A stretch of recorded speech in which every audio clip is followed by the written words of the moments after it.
filled with excitement, fun, and is beyond limits. But the question is, are you ready to jump? If it is a yes, then you have jumped into the world of ultimate entertainment. Welcome to YOLO 247, a place of fun, indulgence, and endless surprises.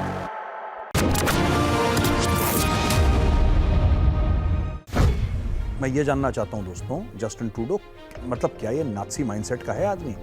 क्या ये mentally speaking जो इसके back of the mind में है, क्या ये fascist है?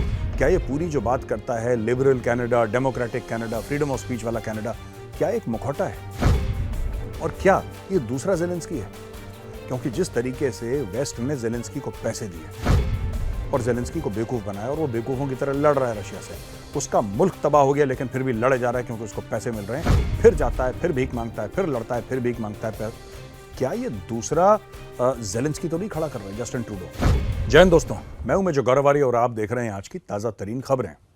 अच्छा, जस्टिन ट्रूडो ने क्या करा है दोस्तों कि उसने एक नाज़ी वॉर क्रिमिनल को पब्लिकली ऑनर करा। और कहां पे ऑनर करा? कनाडा की पार्लियामेंट के फ्लोर पे।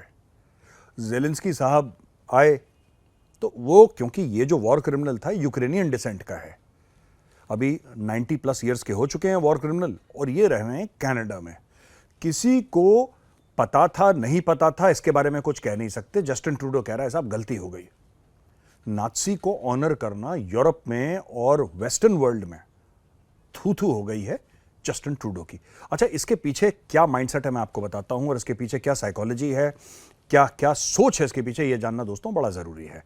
और सोच ये है कि जब हिटलर की फौजों ने बर्बरता करी, जब हिटलर की फौजों ने 60 लाख से ज्यादा यहूदियों को गैस चेंबर्स में मार दिया और कंसंट्रेशन कैंप्स में उनको मार दिया और कितने लोगों को और मार दिया, तो वो एक क्रिमिनल आर्मी और जेनोसिडिकल आर्मी के नाम से जाने जाने लगी और हिटलर ने फिर सुसाइड कमिट कर लिया।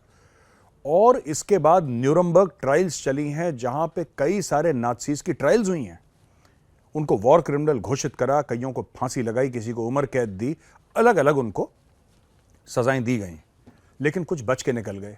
तो जो बच के निकल गए उनमें से एक ये भी था, और ये था कनाडा में, चुपचाप रह रहा था। तो फिर इसको बुलाया गया क्योंकि ये यूक्रेनियन डिसेंट का था और साथ में ज़ेलेंस्की आया, तो ज़ेलेंस्की के सामने इनको नमूना पेश करा गया कि देखिए बहुत अच्छे हैं, ये तो हीरो हैं, ये बहुत बड़े हीरो हैं। बाद में जब मीडिया ने बात खोली कि भाई साहब ये तो वॉर क्रिमिनल है, इसने तो यहूदियों को मार रखा है, या आप इसको ऑनर कैसे कर सकते हैं, तो तब थोड़ा सा सक पका गया ज़ेलेंस्की। और लोगों ने बोला कि एरर ऑफ जजमेंट है, ऑपोजिशन वाले उसके ऊपर चढ़ दौड़े, उन्होंने बोला ज़ेलेंस्की को माफ़ी मांगनी चाहिए। फिर उनके जो चेयरमैन हैं उनके हाउस के, उन्होंने भी इसको काफ़ी कंडेम करा वगैरह। तो ज़ेलेंस्की थोड़ा सा मामला टाइट हो गया। मैं एक बात पूछना चाहता हूं ज़ेलेंस्की से। 18 जून को निज्जर का कत्ल होता है, हरदीप सिंह निज्जर का। अभी तक कोई कंक्लूसिव एविडेंस नहीं आई है कि भारत ने करवाया है, बस एक आपने बोल दिया कि भारत ने करवाया है। लेकिन आपसे मेरी मुराद जस्टिन ट्रूडो यहां तक नहीं बोल रहा है कि हां मेरे पास प्रूफ है। सिर्फ ये कह दे कि हां मेरे पास पूरे सबूत हैं, मैं जानता हूं ये बात भारत ने करी है और सही समय पर मैं सबूत दिखाऊंगा, तो बात फिर थोड़े समय के लिए टल जाएगी। फिर लोग कहेंगे ठीक है, जब दिखाएगा तब दिखाएगा। ये वो भी नहीं कह रहा है। वो ये कह रहा है भारत से कि तुम हमें मदद करो कि हम सबूत ये निकालें कि तुमने इसको मारा। ये जस्टिन ट्रूडो जो है अजीबोगरीब बातें कर रहा है। और दोस्तों आप खुद सोचिए, इसको ये पता है, जब मैं पता है बात कर रहा हूं, मैं इसको कोट अनकोट कह रहा हूं, इसको ये पता है कि भारतीय एजेंसीज ने निज्जर को मारा। ये इसको पता लग गया। कैसे पता लगा ये खुद नहीं जानता, लेकिन इसको पता है। और दशकों से कनाडा की भूमि में एक नाज़ी वॉर क्रिमिनल रह रहा है, वो पार्लियामेंट आता है, उसको पब्लिक ऑनर दिया जाता है। जो हिटलर को भगवान मानता हो उसको ऑनर कर रहे हैं आप। इसके बारे में नहीं पता जस्टिन ट्रूडो को। तो मैं ये जानना चाहता हूं दोस्तों, जस्टिन ट्रूडो मतलब क्या ये नाज़ी माइंडसेट का है आदमी? क्या ये मेंटली स्पीकिंग जो इसके बैक ऑफ द माइंड में है, क्या ये फाशिस्ट है? क्या ये पूरी जो बात करता है liberal Canada, democratic Canada, freedom of speech वाला कनाडा, क्या एक मुखौटा है? और क्या ये दूसरा ज़ेलेंस्की है? क्योंकि जिस तरीके से वेस्ट ने ज़ेलेंस्की को पैसे दिए और ज़ेलेंस्की को बेवकूफ़ बनाया और वो बेवकूफ़ों की तरह लड़ रहा है रशिया से, उसका मुल्क तबाह हो गया लेकिन फिर भी लड़े जा रहा है क्योंकि उसको पैसे मिल रहे हैं, फिर जाता है, फिर भीख मांगता है, फिर लड़ता है, फिर भीख मांगता है। क्या ये दूसरा ज़ेलेंस्की तो नहीं खड़ा कर रहे हैं जस्टिन ट्रूडो?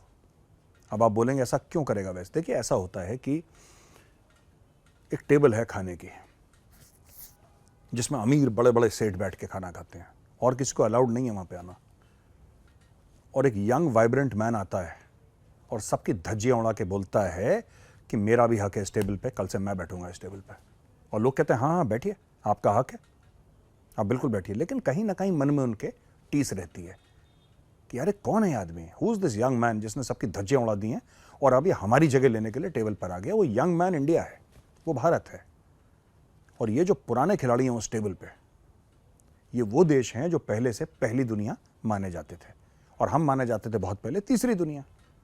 अब आज की तारीख में भारत की इकोनॉमी 5th लार्जेस्ट है वर्ल्ड में, 600 अरब से ज़्यादा फॉरेन एक्सचेंज के रिजर्व्स हैं, फास्टेस्ट ग्रोइंग इकोनॉमी है, रेजिलियंट इकोनॉमी है, सप्लाई चेन हमारी बिल्कुल, जिसको कहते हैं कि रेजिलियंस आ चुका है हमारी सप्लाई चेन्स में।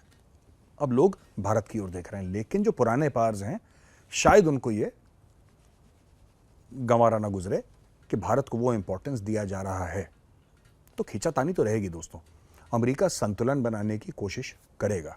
अच्छा, दूसरी ये बात है कि पाकिस्तान को जैसे कि FATF में डाल दिया, क्यों? क्योंकि पाकिस्तान दहशतगर्द पाल रहा था, और पाकिस्तान उनकी फाइनेंसिंग के ऊपर, पाकिस्तान कभी हुंडी से, कभी हवाला से, कभी नार्को टेरर से पैसे दाएं बाएं करके टेररिज्म फंड कर रहा था भारत के खिलाफ, और दुनिया में और जगह पाकिस्तानी स्टेट कर रहा था। तो पाकिस्तान 3 बार FATF में जा चुका है, पिछली बार गया था करीब 4-4.25 साल के लिए। तो लंबे समय के लिए पाकिस्तान, कभी 2 साल, फिर 3 साल, फिर 4 साल, इस प्रकार से पाकिस्तान FATF के ग्रे लिस्ट में रहा है, और पाकिस्तान की खूब फजीयत भी हुई है, बदनामी भी हुई है, जलील भी हुआ है पाकिस्तान। मेरा ये सवाल है आपसे, और मैं चाहता हूं आप कमेंट्स में लिखें कि कनाडा क्यों ना जलील हो। कनाडा क्या अलग क्या कर रहा है कनाडा, आप बताइए ना। क्या पाकिस्तान से कुछ अलग कर रहा है? वो लश्कर पालते थे, खालिस्तानी पालते हैं। वो लश्कर तैयबा और जैश मोहम्मद पालते थे पाकिस्तानी, ये पाल रहे हैं खालिस्तानी। क्या फर्क है?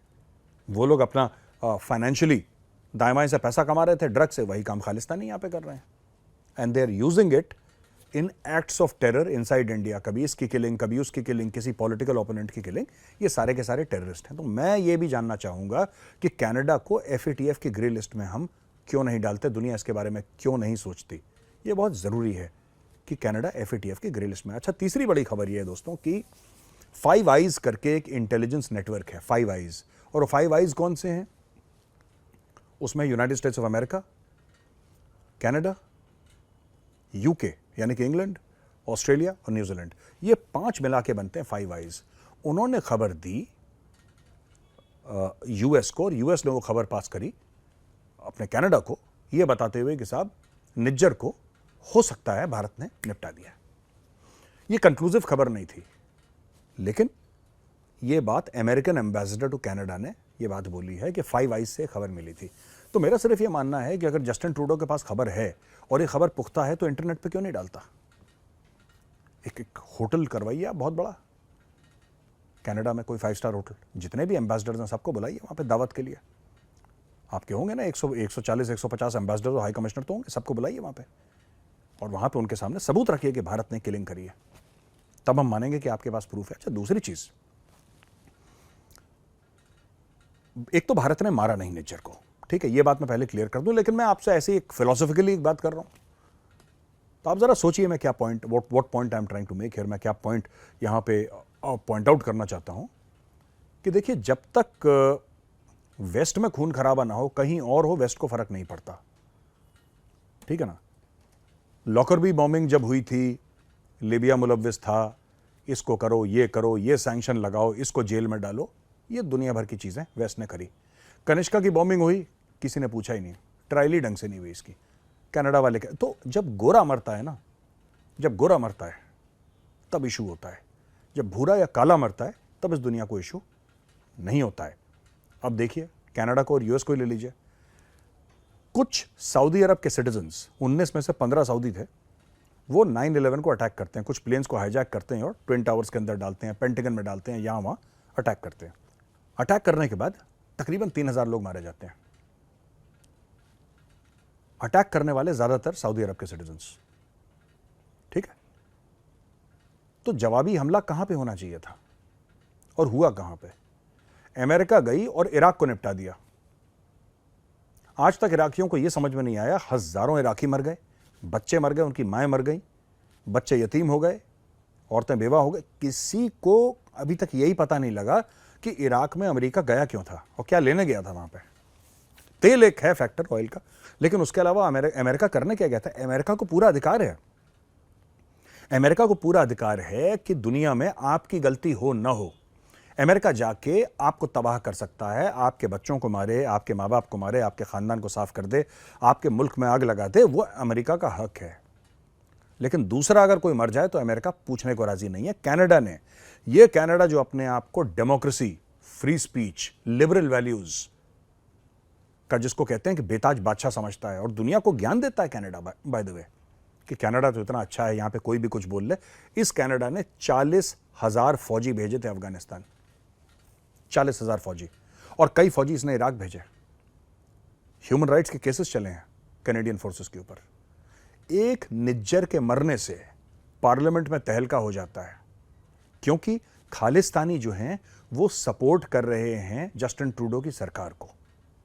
लेकिन आप इराक में, अफगानिस्तान में, सीरिया में, यमन में, लिबिया में आप हजारों लोगों को मार डालते हैं, हजारों लोगों को आप साफ कर देते हैं जिनका लड़ाई से कोई लेना देना नहीं है, लाखों लोगों को आप बेघर कर देते हैं, और एंड में बैरक ओबामा को मिलता है नोबेल पीस प्राइज।